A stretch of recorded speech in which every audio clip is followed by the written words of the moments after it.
Emma Richardson had kept her secret for 6 years, through dating Derek, through their wedding, through the announcement of her pregnancy, that she was the estranged daughter of Richard Richardson, the trillionaire whose technology empire had revolutionized global communications.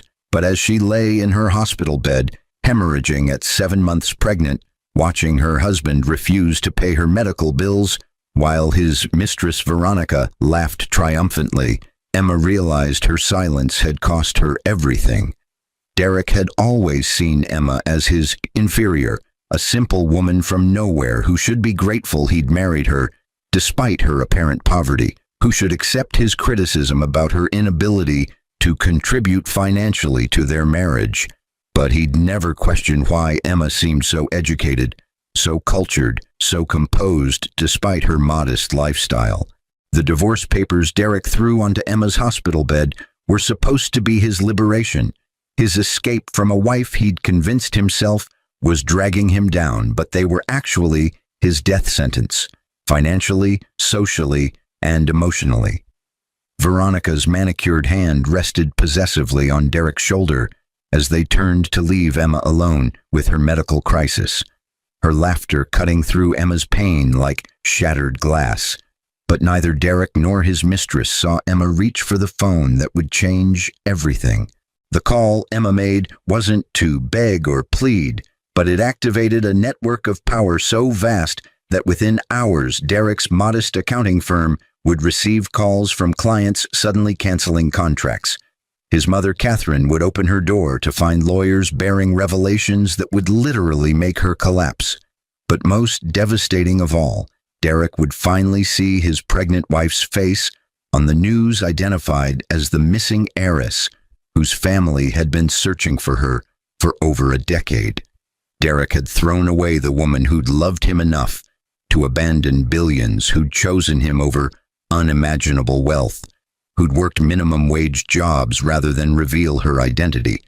But would this truth emerge in time to save Emma and their baby from the medical emergency Derek had refused to address? And when Derek's world came crashing down around him, when he finally understood that his pregnant wife's poverty had been a choice, while Veronica's interest in him had been purely strategic, would his remorse mean anything? Or would Emma's next move prove that some betrayals can never be forgiven? This gripping narrative explores the true meaning of love versus materialism, revealing how one woman chose authenticity over wealth only to be betrayed by the man who should have valued her most. Educational value. Viewers will learn about the importance of appreciating people for who they are rather than what they have, understanding that love cannot be measured by bank accounts, and recognizing that character reveals itself most clearly during crisis moments. Viewer benefits. This story provides deep satisfaction through dramatic irony and justice, teaches valuable lessons about humility and gratitude, and reinforces that genuine relationships require seeing beyond surface appearances to recognize true worth. The antiseptic smell of St. Michael's Hospital mixed with the metallic scent of blood as Emma Richardson pressed her hand against her swollen belly, feeling her baby kick weakly against her palm, while the monitors beside her bed screamed warnings that her medical team had been ignoring for the past 40 minutes because her insurance authorization remained unsigned. She'd called Derek 3 hours ago, her voice breaking as she explained that her placenta was detaching, that their daughter was in distress, that she needed emergency surgery within the next 2 hours, or they might lose everything. But Derek's response had been silence followed by a cold promise that he was handling it. Emma had believed him then, still clinging to the illusion that 6 years of marriage meant something, still hoping that the man she'd abandoned her entire world for would choose her when it mattered most. But the hope died the moment Derek walked through her hospital room door with Veronica's hand clasped in his. Derek Mitchell looked nothing like the nervous accountant who'd proposed to Emma 7 years ago outside that small coffee shop in downtown Portland, back when his eyes had held wonder instead of contempt, back when he'd called her his miracle because she'd loved him without demanding the expensive lifestyle his previous girlfriends had required. Now his 6-foot frame filled the doorway with an arrogance that made Emma's chest tighten. His tailored suit, purchased with the bonus from his recent promotion, making a statement that he'd outgrown her, but it was the woman beside him who truly shattered what remained of Emma's fragile composure. Veronica Chase wore power like a second skin, her designer heels clicking against the hospital tile with the confidence of someone who'd never been denied anything, her perfectly manicured hand resting possessively on Derek's arm, while her lips curved into a smile that held no warmth, only victory. "You're not signing the authorization," Emma whispered, the words tasting like ash in her mouth as she watched Derek's face confirm what his silence had already told her. The monitor beside her bed began beeping faster, matching the acceleration of her pulse, but Derek didn't move toward her, didn't show any concern for the medical crisis unfolding before his eyes, and Emma felt something inside her chest crack. Not her heart, because that had broken weeks ago when she'd found Veronica's messages on Derek's phone, but something deeper, something that had kept her tethered to the hope that their marriage could survive his betrayal. "I've consulted with my lawyer," Derek said, his voice carrying the rehearsed quality of someone who'd practiced this speech, who'd prepared for Emma's tears and pleas, but who clearly hadn't prepared for the absolute stillness that overtook her features. "Veronica helped me understand that I've been manipulated, that you probably got pregnant deliberately to trap me financially, that I don't even know if this baby is actually mine." Each word landed like a physical blow, but it was Veronica's soft laugh, a sound like crystal shattering that finally broke through Emma's shock and replaced it with something colder, something that had been sleeping inside her for 6 long years. Derek reached into his briefcase with movements that seemed choreographed, pulling out a manila folder that Emma recognized immediately as divorce papers, documents that represented the end of everything she'd sacrificed, everything she'd believed about love transcending circumstances.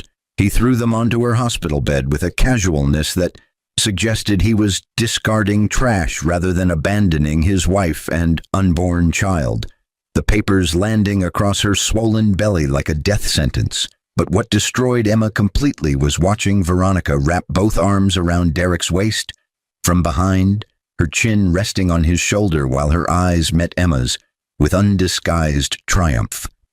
"You'll be fine," Derek said, his tone suggesting he'd convinced himself this was kindness rather than cruelty, that leaving Emma alone in a medical emergency was somehow justified by whatever lies Veronica had whispered in his ear during their affair. "You always manage somehow, I'm sure. Your mysterious family will help you now that you actually need them."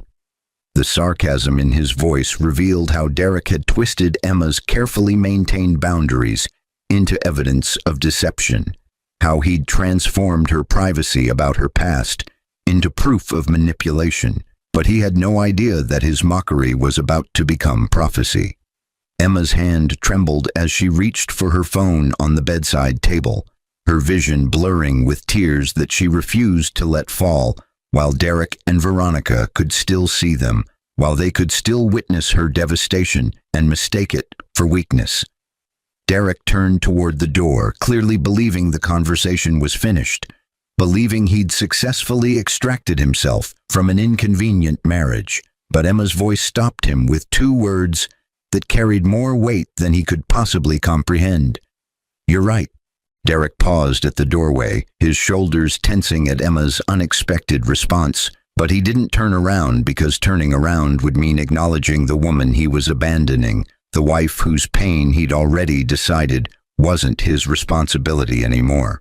Veronica's fingers tightened on his arm, urging him forward, away from the hospital room that smelled of blood and broken promises. But Emma's next words froze them both mid-step. "You're right that my family will help me now. You're right that I've been keeping secrets. But you're wrong about everything else, Derek, and that mistake is going to cost you more than you can possibly imagine." The certainty in Emma's voice carried none of the desperate pleading Derek had anticipated, none of the bargaining or begging that Veronica had assured him would come. And for the first time since entering the room, Derek felt a flutter of unease in his chest that he immediately suppressed because Emma was bluffing. She had to be bluffing because the alternative meant that the past 6 years had been built on lies he'd been too arrogant to notice. He glanced back over his shoulder, expecting to see Emma crying or reaching out to him, but instead she was sitting upright, despite the blood soaking through her hospital gown. Her phone pressed to her ear, her face transformed into something he'd never seen before, regal, commanding, utterly unlike the submissive wife who'd accepted his criticisms and his mother's condescension for years without complaint. "Father," Emma said into the phone, her voice steady despite the pain that must have been coursing through her body, despite the medical crisis that was literally threatening her life and their baby's survival. "It's Emma. Yes, it's really me. I need you now."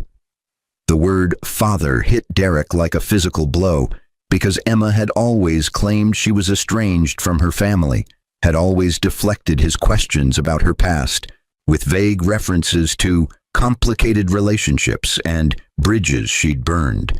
But she'd never mentioned having a father who she could call during an emergency, who would apparently answer on the first ring after years of silence. Veronica's laugh cut through the tension, sharp and mocking, her confidence unshaken because she'd researched Emma thoroughly during her affair with Derek, had found no social media presence, no wealthy connections, no evidence of anything beyond the modest library assistant who wore thrift store clothes and drove a 15-year-old Honda. "Your father?" Veronica's voice dripped with theatrical sympathy that barely masked her contempt. "Emma, this is pathetic even for you. Derek's made his choice. Stop embarrassing yourself with fantasy rescue stories and sign the divorce papers like an adult." Her words should have stung, would have devastated the Emma who'd existed 2 hours ago, but the woman on the hospital bed simply looked through Veronica as if she were already irrelevant, already erased from a narrative that was about to shift completely. Emma's attention remained focused on her phone call, her free hand still pressed against her belly where their daughter continued her weakening kicks, where the medical emergency Derek had refused to address was counting down to catastrophe. "St. Michael's Hospital, room 407. I need the surgical team authorized immediately. Placental abruption at 30 weeks. And Father, I need you to send Thompson." Derek didn't know who Thompson was, couldn't understand why Emma's voice had dropped to something almost apologetic when she said that name, but he watched her close her eyes as if bracing for impact before continuing. "Yes, I know what that means. Yes, I'm sure. Derek threw divorce papers on my bed while I'm hemorrhaging because he won't pay my medical bills. His mistress is here laughing at me. Our daughter might not survive the next hour without intervention." Each sentence Emma spoke was calm, factual, empty of the emotion that Derek had expected, that he'd been counting on to make his departure feel justified rather than monstrous. The phone call lasted less than 2 minutes, but Derek felt time stretching unnaturally as he watched his wife, his soon-to-be ex-wife, transform into someone he didn't recognize, someone whose composure under crisis revealed training or background that shouldn't exist in a woman who'd worked minimum-wage jobs throughout their entire marriage. When Emma finally lowered the phone, her eyes met Derek's with an expression that made his blood run cold, not because it held anger or hurt, but because it held pity, as if she was looking at someone who'd just signed his own death warrant without realizing it. "Help is coming," Emma said quietly, her hand finally leaving her belly to grip the bed rail, as another contraction hit, as the monitors screamed louder warnings that the medical staff could no longer ignore. "For me and for our daughter, you should leave now, Derek. You should go home to your mother and enjoy the next few hours of your normal life. Because after Thompson arrives with my father's legal team, after the truth comes out about who I actually am, nothing will ever be normal for you again." The prophecy in her words should have sounded like desperation, like the last threats of a woman with no power, but something in Emma's absolute certainty made Derek's confidence waver for the first time since Veronica had convinced him that divorcing his pregnant wife was the smart financial move.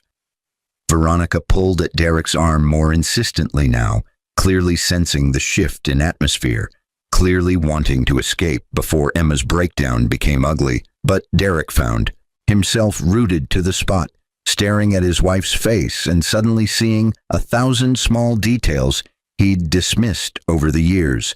The way Emma had navigated his mother's country club events with effortless grace despite claiming no social training. The way she'd corrected his pronunciation of French wines despite supposedly never traveling abroad. The way his CEO had looked at Emma during last year's company Christmas party with something that might have been recognition before Emma had quickly excused herself to the bathroom. "Who are you?" Derek heard himself ask, the question emerging before his pride could stop it, before Veronica could pull him away from the answer that was about to destroy everything he thought he knew. Emma's smile was sad and terrible as she watched the first crack appear in Derek's certainty, as she saw him finally question the narrative he'd built about their relationship. But her response was interrupted by the arrival of Dr. Patricia Chen, the hospital's chief of surgery, whose expression was professionally neutral, but whose presence at this hour in this room suggested that Emma's phone call had already triggered consequences Derek couldn't yet comprehend. "Mrs. Richardson," Dr. Chen said, her use of Emma's maiden name hitting Derek like a second revelation because he'd never heard anyone call his wife that, had assumed Richardson was just a generic surname from a past Emma never discussed. "Your authorization has been approved. We're prepping the surgical suite now. Your father's medical team is being helicoptered in from Seattle. They'll arrive in 40 minutes, but we can't wait that long given your condition." The doctor's words were professional, clinical, but her eyes held a wariness as she glanced at Derek and Veronica that suggested she knew exactly what had transpired in this room, exactly what kind of man would abandon his wife during a medical crisis. Emma nodded, her composure finally cracking as relief flooded her features, as the immediate threat to her baby's life was temporarily suspended. But her eyes never left Derek's face as she delivered her final words before the medical team descended to rush her towards surgery. "Richardson Technologies, Derek. You might want to Google it while you're driving home. And when my father's people arrive at your mother's house in approximately 3 hours, when Thompson explains to Catherine exactly who she's been treating like hired help for the past 6 years, tell her I said I'm sorry. I'm sorry that her greed and yours are about to cost her everything she spent her life building." Derek's hands shook on the steering wheel as Veronica scrolled frantically through her phone beside him, her earlier confidence evaporating with each search result that loaded, each impossible headline that confirmed their worst fears were actually catastrophic underestimations of the disaster unfolding around them. "Richardson Technologies," Veronica whispered, her voice hollow with dawning horror as she read aloud from Wikipedia. "Founded 1987 by Richard Richardson, current net worth estimated at $847 billion, primary holdings in telecommunications infrastructure, satellite networks, and artificial intelligence development. The company controls 63% of global data transmission hardware and employs over 400,000 people across 47 countries." Each fact landed like a hammer blow, but it was the next paragraph that made Derek swerve slightly into the next lane before correcting. "Richardson's only child, Emma Catherine Richardson, disappeared from public life in 2019 at age 23, following a dispute with her father about arranged marriage expectations. She was last seen leaving the family estate in Seattle and is believed to be living under an assumed identity somewhere in the United States." The profile picture accompanying the article showed a younger Emma, her hair styled differently, her clothes designer rather than thrift store, her smile polished for cameras, standing beside an older man whose steel-gray eyes held the same quiet intensity that Derek had seen in his wife's face back in that hospital room, the same unshakable certainty that came from wielding power most people couldn't even conceptualize.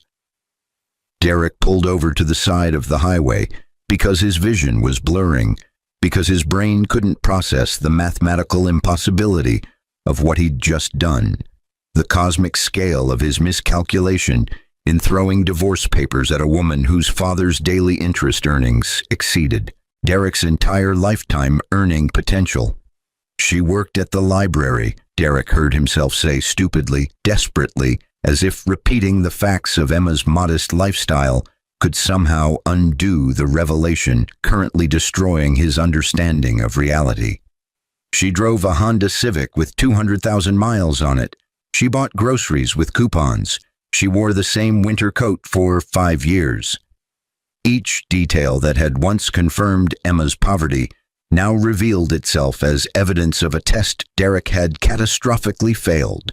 A woman who'd stripped away every advantage to see if anyone would love her for herself, who'd chosen him over unimaginable wealth, who'd proven her devotion in the most absolute way possible, while Derek had repaid her sacrifice with contempt and abandonment.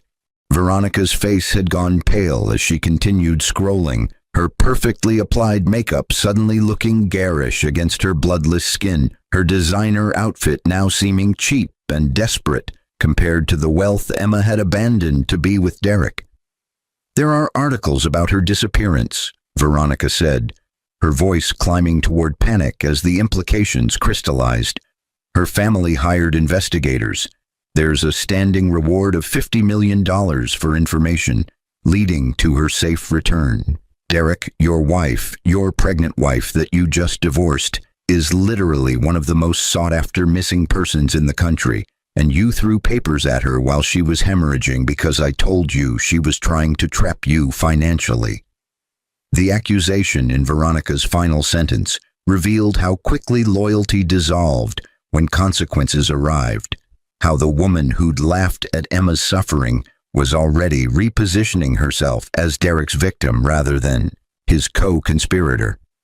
Derek's phone began ringing with a number he didn't recognize, but he ignored it because his mind was racing backward through 6 years of marriage, recontextualizing every moment through this new lens of understanding. Emma's refusal to discuss her family wasn't shame about poverty, but protection of a secret that could have ended their relationship's authenticity. Her contentment with modest living wasn't low standards, but deliberate choice. Her grace under his mother's condescension wasn't weakness, but strength beyond anything Derek had comprehended.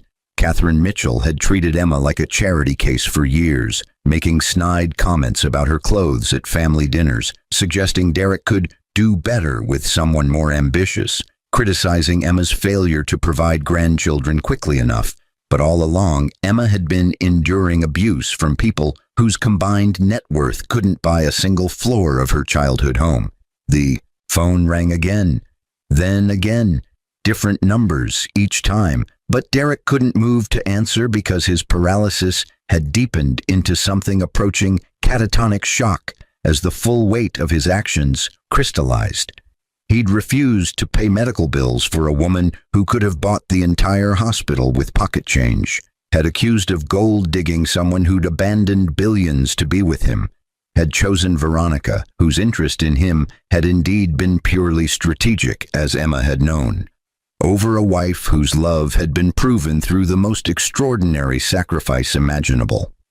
The divorce papers he'd thrown so casually onto Emma's hospital bed now represented not liberation but the single worst decision of Derek's life, a mistake so profound that no amount of remorse could ever balance the scales. "We need to go back," Derek finally managed, reaching for his keys with hands that wouldn't stop trembling, his voice cracking with desperation that came 6 hours too late. "We need to get to the hospital before her father arrives. I need to apologize. I need to explain that I didn't know, that if I'd known." But even as Derek spoke, he recognized the pathetic futility of his words because Emma's identity wasn't the point, because his behavior toward a woman he'd believed poor revealed exactly who he was, because the fact that he'd abandoned his pregnant wife during a medical crisis couldn't be undone by the revelation that she was rich.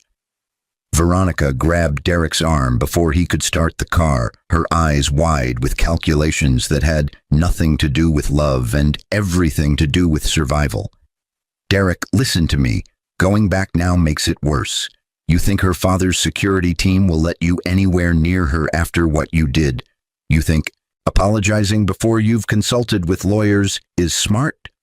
Her questions revealed how quickly affection transformed into self-preservation, how the woman who'd urged Derek to divorce Emma was now focused entirely on protecting herself from the consequences of that decision. But Derek barely heard her because his phone was ringing again, and this time he recognized the number, his mother's landline, the phone Catherine only used for emergencies because she considered cell phones beneath her dignity.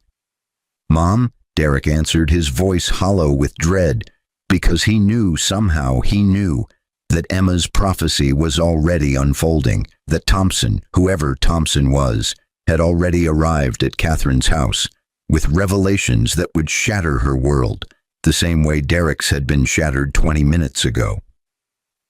The sound that came through the phone wasn't his mother's voice, but something animalistic and broken, a wailing that raised every hair on Derek's neck, followed by his Aunt Gloria's panicked shouting in the background, "Call 911, Catherine's collapsed, she's not breathing right, oh God, I think she's having a heart attack."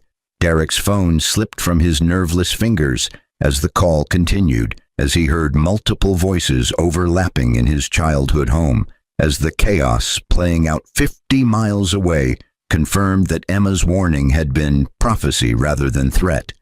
His mother had opened her door to men in expensive suits, bearing information about the daughter-in-law Catherine had mocked and belittled for years, had learned that every condescending comment about Emma's second-hand dresses had been directed at a woman who'd chosen poverty over privilege, who'd endured abuse from people who should have been grateful for her presence in their lives, and the shock had literally made Catherine's body surrender to the weight of realization. Veronica was pulling at Derek's arm, trying to get him to drive toward his mother's house rather than back to the hospital, her priorities revealing themselves in her panic. But Derek sat frozen behind the wheel as the mathematical impossibility of redemption crystallized in his mind. There was no apology sufficient for what he'd done. No explanation that would transform abandonment into anything forgivable. No amount of remorse that could undo the moment he'd thrown divorce papers onto his pregnant wife's hospital bed while she fought for their daughter's life. Emma had loved him enough to abandon $847 billion, had worked minimum wage jobs to prove her devotion wasn't transactional, had chosen him over a world of privilege most people couldn't even imagine, and Derek had repaid that extraordinary love with the cruelest betrayal possible. The irony crushed Derek beneath its weight. He'd divorced Emma because Veronica had convinced him that keeping a poor wife would limit his ambitions, would prevent him from accessing the wealth and status he deserved. But Emma had been his access to wealth beyond his most grandiose fantasies, and he'd thrown it away because he'd been too shallow to see value that wasn't advertised, too arrogant to recognize that a woman's worth couldn't be measured by her wardrobe or her job title. His phone continued ringing with unknown numbers, undoubtedly Richardson Technologies' legal team beginning the process of dismantling Derek's life with the same casual efficiency he'd displayed when abandoning his wife. But Derek couldn't bring himself to answer because there were no words for what he'd done, no explanation that would make him anything other than the villain in a story that would define the rest of his existence. 3 weeks later, Derek sat in the lobby of Richardson Technologies' Seattle headquarters, a building whose glass and steel architecture reached 40 stories into the gray Pacific Northwest sky, surrounded by security personnel whose quiet vigilance made clear he was tolerated rather than welcomed in this space his wife had once called home. The surgery had saved Emma and their daughter, Lily Catherine Richardson, 7 pounds 3 ounces, born via emergency C-section, while Derek had been sitting paralyzed in his car. But Derek hadn't been allowed anywhere near the hospital room, hadn't been permitted to see his child except in photographs that Emma's lawyers had provided alongside custody documentation that made Derek's parental rights contingent on behavioral assessments and supervised visitation. The divorce papers Derek had thrown so casually onto Emma's hospital bed had been processed with remarkable speed, facilitated by lawyers whose hourly rates exceeded Derek's monthly salary. But Emma hadn't taken anything from him in the settlement because there was nothing he possessed that held any value to a woman who'd never needed his money, only his love. Catherine Mitchell had survived her cardiac episode, but the woman who'd emerged from the hospital was diminished in ways that transcended physical health, her former arrogance replaced by a haunted awareness that her cruelty toward Emma had cost her son everything that mattered. Derek's accounting firm had dissolved within a week of Emma's identity becoming public, his clients abandoning him not because of legal pressure. Richardson Technologies hadn't needed to threaten anyone, but because associating with the man who'd abandoned a pregnant trillionaire's daughter during a medical emergency had become toxic to their own reputations, their own social standing in a world where perception determined survival. Veronica had disappeared even faster, her phone number disconnected, her apartment vacated, her social media accounts deleted as she fled from the wreckage of her strategic miscalculation, leaving Derek alone with consequences that multiplied daily like compound interest on a debt he could never repay. The receptionist's voice pulled Derek from his spiral of regret. "Mr. Richardson will see you now." Derek stood on shaking legs. His ill-fitting suit, the expensive one he'd worn to abandon Emma, had been repossessed along with most of his other possessions, marking him as an outsider in this temple of wealth his wife had abandoned to be with him. The elevator ride to the 40th floor felt like ascending toward judgment, each floor a reminder of the vertical distance between Derek's former life and the world Emma had left behind. But when the doors opened, Derek found himself facing not the cold corporate executive he'd expected, but a man whose grief-lined face revealed that wealth couldn't protect anyone from the pain of seeing their child hurt.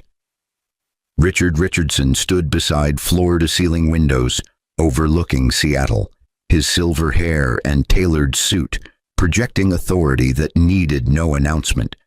But his eyes held the same exhaustion Derek saw in his own mirror each morning, the look of someone who'd failed someone they loved, though their failures existed in vastly different categories of magnitude.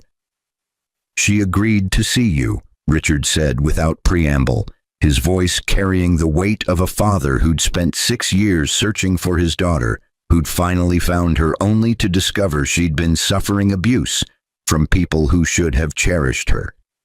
"Not because she forgives you. Emma's very clear that forgiveness isn't something you've earned or deserve, but because Lily deserves to know her father if you can prove you're capable of being one." The conditionality of Richard's statement stripped away any fantasy Derek had nursed about reconciliation, about apologizing his way back into Emma's life, about somehow undoing the devastation he'd caused through sufficient remorse. Derek nodded mutely, following Richard through corridors lined with photographs documenting Richardson Technologies' evolution, past conference rooms where decisions affecting millions of lives were made daily, toward a private wing that Richard explained housed family apartments for when work demanded overnight stays. Each step felt like walking toward execution, but Derek had demanded this meeting, had begged Emma's lawyers for the chance to apologize directly, to see his daughter, to somehow begin the impossible process of atonement. Emma sat in a sunlit room decorated with understated elegance, her daughter sleeping in a bassinet beside her chair, her body still recovering from the traumatic delivery Derek's refusal had nearly made fatal. She looked different than she had in their shabby apartment, not because her clothes were expensive now, though they were, but because the weight of hiding had lifted from her shoulders, the constant vigilance of maintaining her secret identity, replaced by the exhausted relief of someone who'd survived something that should have killed them. When Emma's eyes met Derek's, he saw neither hatred nor love, only a vast emptiness that suggested he'd become irrelevant to her emotional landscape, a problem her lawyers handled rather than a person who occupied her thoughts. "You have 10 minutes, Emma said quietly, her hand resting protectively near Lily's bassinet, her body language making clear that Derek's proximity to his daughter was a privilege that could be revoked instantly. Derek had rehearsed speeches during the 3 weeks since everything collapsed, had written and discarded dozens of apologies attempting to capture the magnitude of his regret, but standing before the woman he'd destroyed, all his prepared words evaporated into silence because there was no language sufficient for what he'd done, no combination of syllables that could transform abandonment into anything other than unforgivable. "I didn't know," Derek finally managed, the words emerging as pathetic whisper, an excuse that explained nothing and excused less. Emma's expression didn't change, didn't soften with sympathy or harden with anger, remaining that terrible neutral emptiness that was somehow worse than hatred, because it suggested Derek had ceased to matter enough to generate strong emotion. "I know that doesn't change anything. I know that whether you were rich or poor, I should have stayed. I should have signed the authorization. I should have been there when Lily was born. But Emma, I didn't know who you were, and if you had known, you would have treated me better." Emma interrupted, her voice carrying a bitter amusement that cut deeper than screaming would have. "That's what you came here to tell me, Derek, that you only abandoned me because you thought I was worthless. But if you'd known I was wealthy, you would have been a decent husband." The logic of Derek's position collapsed under Emma's articulation, revealing the moral bankruptcy at the core of his regret. He wasn't sorry for his cruelty, only sorry that his cruelty had been directed at someone whose identity made his behavior costly rather than consequence-free. Derek's legs gave out, depositing him into a chair across from Emma, his face buried in his hands, as 6 years of marriage recontextualized themselves through the lens of his fundamental failure to see his wife's worth independent of her financial status. Emma had tested him in the most absolute way possible, had stripped away every external marker of value to see if he would love her anyway, and Derek had failed so completely that his failure had nearly cost Emma and Lily their lives. The baby stirred in her bassinet, a tiny sound that drew Emma's immediate attention, her face transforming with maternal tenderness that had never been directed at Derek, that he'd forfeited through choices he could never unmake. "I loved you," Emma said after a long silence, her words hitting Derek like physical blows because she used past tense, because the love she described existed in history rather than present reality. "I loved you enough to leave behind everything I'd ever known. I worked at that library for $15 an hour because being with you mattered more than billions of dollars. I endured your mother's cruelty because I thought our love was worth any sacrifice. But Derek, when I was hemorrhaging, when our daughter was dying, inside me, when I needed you most, you chose Veronica, you chose cruelty. You chose to see me as an inconvenience rather than your wife." Each sentence Emma spoke was delivered without tears, without raised voice, with the flat factuality of someone reciting established truth rather than expressing fresh pain. "The worst part," Emma continued, lifting Lily from her bassinet to cradle her daughter against her chest, "isn't that you left me. People fall out of love. Marriages end. I could have forgiven that eventually, could have co-parented civilly if you'd just been honest about your feelings. The worst part is that you left me to die, Derek. You refused medical authorization while I begged for my baby's life. You threw divorce papers on my bed while I was bleeding, and Veronica laughed. The final sentence emerged with the only crack in Emma's composure, a flash of remembered agony that revealed the wound Derek had inflicted went deeper than betrayal, deeper than divorce, into territory where forgiveness became impossible, because the injury had been too fundamental, too cruel, too deliberate. Derek watched his daughter, the child he'd accused of not being his, the baby whose life he'd endangered through his refusal, nestled peacefully in Emma's arms, and understood with crushing finality that he would never be part of this family, never share the casual intimacy of bedtime routines and first words and birthday celebrations. His 10 minutes were ending, Richard's assistant appearing at the door to escort Derek back to the lobby, back to his diminished life where his mother's broken health and his destroyed career served as daily reminders of consequences he'd earned. Derek stood on unsteady legs, wanting to say something profound, something that would at least mark this moment with acknowledgement of the catastrophe he'd caused. But Emma spoke first, her final words carrying the weight of permanent closure. "Lily will know who you are when she's old enough to understand," Emma said, her eyes meeting Derek's with that terrible emptiness that confirmed his irrelevance. "She'll know that her father valued money over love, that he abandoned us when we needed him, that he chose poorly and paid the price. But she'll also know that she comes from strength, that her mother loved her enough to risk everything, that her grandfather welcomed us home without judgment. You'll have supervised visitation rights if you complete the court-ordered therapy and parenting classes. You'll pay child support proportional to your income, though we both know that's symbolic rather than necessary. But Derek, you need to understand. You're not my husband anymore. You're not my partner. You're just my daughter's biological father, and even that role depends entirely on whether you can prove you're capable of putting her needs above your own."